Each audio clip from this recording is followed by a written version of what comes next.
If this weekend was any indication on how the rest of the season is going to go, you and I are in for a real treat, my friend, because Big Ten teams were getting pummeled. Freshmen are making big upsets and impacts. We're going to talk about all of that in this week's wrestling headlines. But the first headline I got to talk about is the Big Ten teams getting beat down. There were two top 15 teams, and the first of them that I want to talk about is Wisconsin losing to Iowa State 26-6. And you're reading this tweet right. Iowa State won 8 of the 10 matches.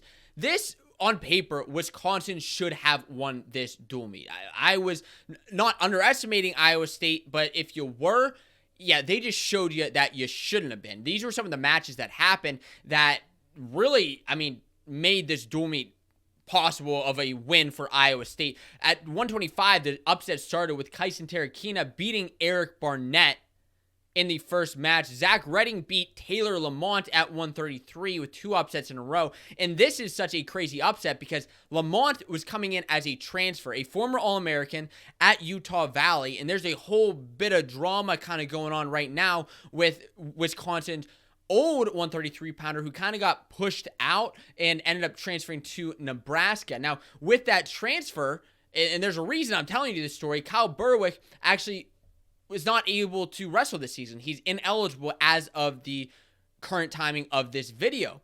So he got pushed out, and Lamont got brought in, and he lost his first dual meet of the year. Kind of a tough start for a former All-American. Not what you want to see when you're Wisconsin, but the upsets continued when Casey Swiderski beat Joey Zargo, a top 15 ranked wrestler. The biggest upset of this entire dual meet was Panero Johnson over Austin Gomez at 149, beating him 9-4, a freshman.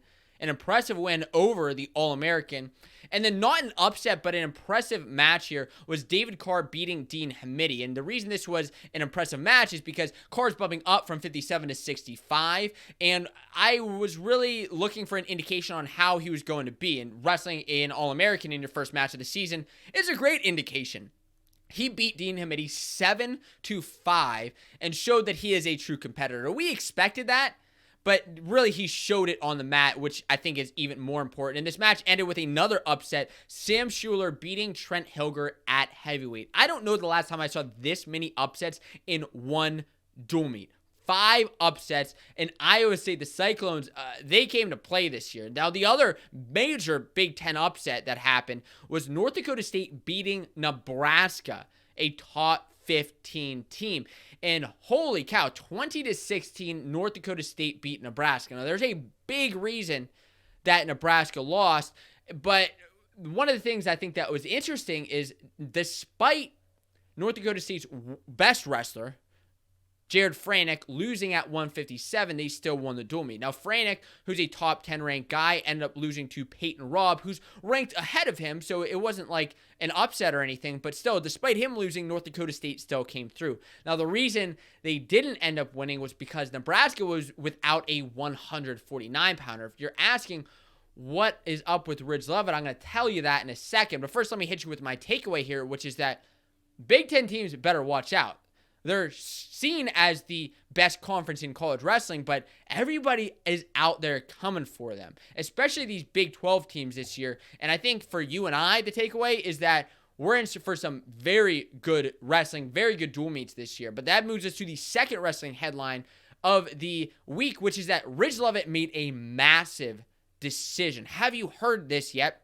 Ridge Lovett didn't wrestle on the dual meet against North Dakota State, and that is why, essentially, they lost. I mean, you can't put it on him, but there were other things that happened, but, I mean, if he was there, they're probably going to win.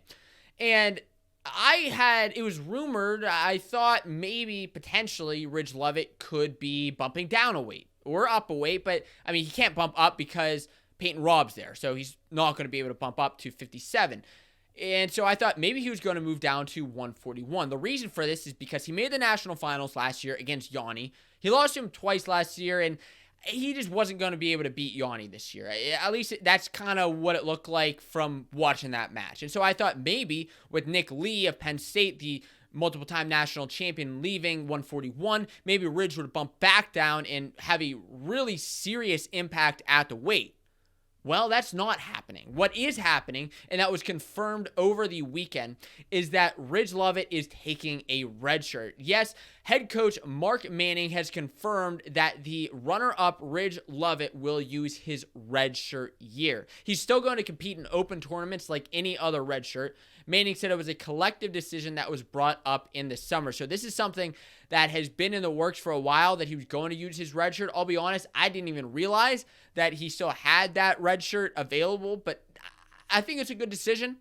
Take another year to train, come in even better next year, and dominate at 149 now that Yanni will be out of the way at that point. Let me hit you with some rapid fire headlines before we get to the third main wrestling headline. But first, the takeaway here is for Ridge Lovett, I think it was it was a good decision, to, I guess, redshirt. I'm excited to see where he goes, but again, unexpected for the start of the season. Some rapid fire headlines.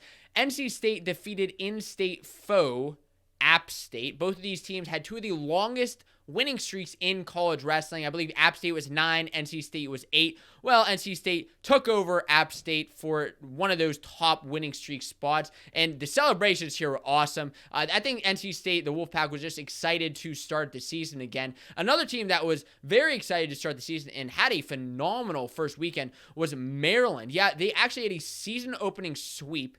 They beat American, Duke, and Bloomsburg. They actually shut out Duke. Okay, and you may say, okay, well, Maryland, beating Duke, maybe it's not that big of a win. I'll tell you why it's a big win. Because Maryland hasn't started the season with a dual meet win since 2019. On top of that, they haven't started the season with 3 dual meet wins since back in 2014.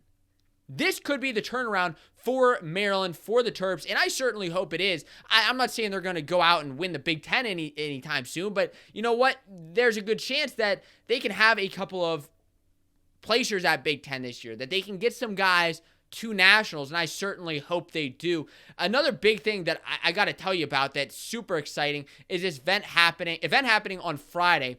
Coming to Fort Bragg, Campbell is hosting Michigan and North Carolina at Fort Bragg in an air base hangar, which is going to be absolutely incredible of an event. It's hosted on the UFC Fight Pass. I am planning on being there, but you can watch live on the UFC Fight Pass, and this is just going to continue to grow wrestling to a new audience of fight fans.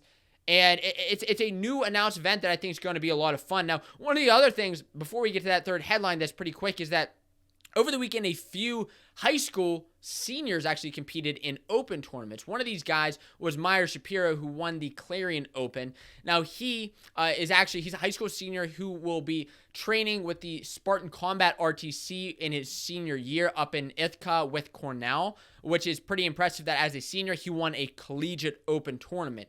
It's not unheard of that high school seniors wrestle in these opens. It seemed that there were even more high schoolers competing this year than before. Jax Forrest took place at the Clarion Open with somebody else, another high school senior. But the big story is not the seniors, but the collegiate freshmen right now. That moves us to the third headline of this week, which is that the college freshmen just had a fantastic weekend. And one of these guys was Max Stout of Pitt, who won the Clarion Open. He was one of these first freshmen. The other one was Pinheiro Johnson, and let me show you this. So at the end of the match, Austin Gomez shot in, and Pinheiro Johnson of Iowa State ended up taking down Austin Gomez for another time, beat him 9-4 over the All-American. Not something that I was expecting. I know I mentioned that earlier, so let me tell you about somebody I didn't talk about yet, which is Jesse Mendez of Ohio State. He had a great weekend at the Michigan State Open. He won the event and really was impressive for the Buckeyes. He won his first 3 matches, but his match in the finals was probably his best over Lucas Bird of Illinois. Let me show you what happened here. So the match was tied 1-1 going into the last minute of this bout, and it really wasn't exciting. I mean, 1-1. How exciting of a match is that? But in the last 10, 15 seconds, Mendez had Bird in a front headlock, took him down to the mat, and hit him with a chancellery on the edge of the mat. You saw right there for the takedown. And man, was this big. This showed a couple things, which I'll tell you in my takeaway, but very impressive. And now at the end of the match, I'm not trying to add in drama. I wasn't there. I didn't hear what happened.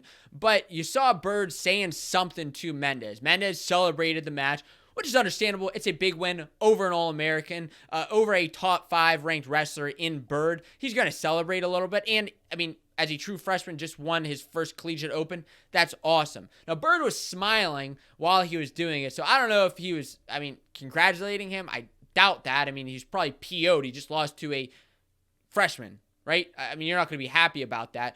But he seemed like he was saying something to him. And maybe this fires up Bird for competing this season, but I think really what the takeaway is that these freshmen came to compete, and even more so, especially with this Jesse Mendez match, it showed that Ohio State is a top competing team in the Big Ten and on the NCAAs. It's going to be quite the year for the Buckeyes. Now, if you're interested in hearing about the other top freshmen you should be watching out for this season, I actually put together a video on those top guys. You can check that out right here. Those are your wrestling headlines.